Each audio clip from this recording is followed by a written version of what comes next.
আসসালামু আলাইকুম। আজকে রান্না করছি দারুণ মজাদার মহিষের মাংস।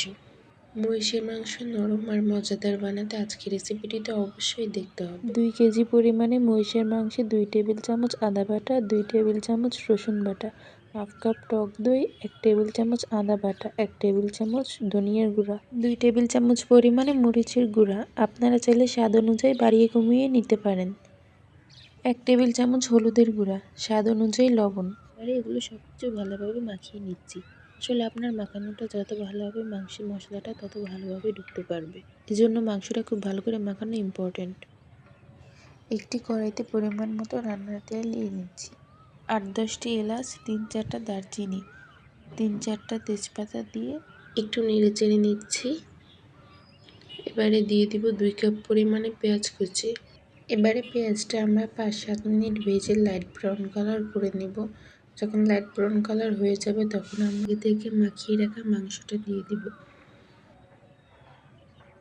এখন দিয়ে দিচ্ছি 8-10টা লবঙ্গ, একটা জয়ফলের 4 ভাগের 1 ভাগ বেটে আমি দিয়ে দিচ্ছি এর মধ্যে। এটা অবশ্যই দিতেই হবে।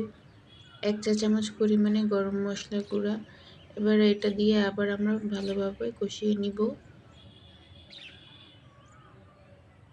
এবারে আমরা যে পাত্রে মাংস মাখিয়ে রেখেছিলাম সেই পাত্রটি ধুয়ে কিছুটা পানি দিয়ে দিব।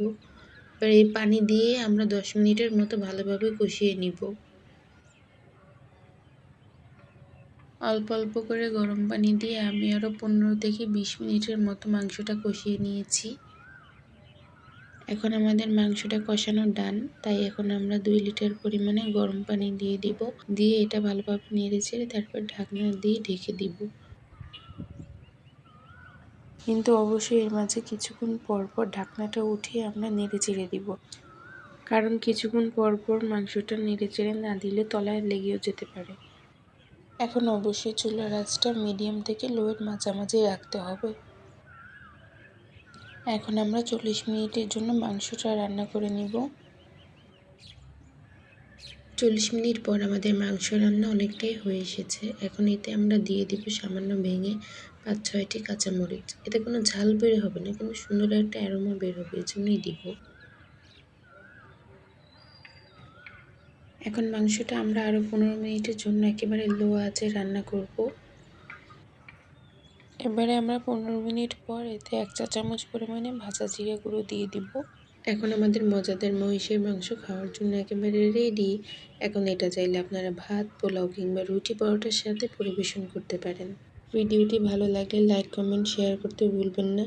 এতক্ষণ আমার সাথে থাকার জন্য আপনাদের জাযাকাল্লাহ খৈরান।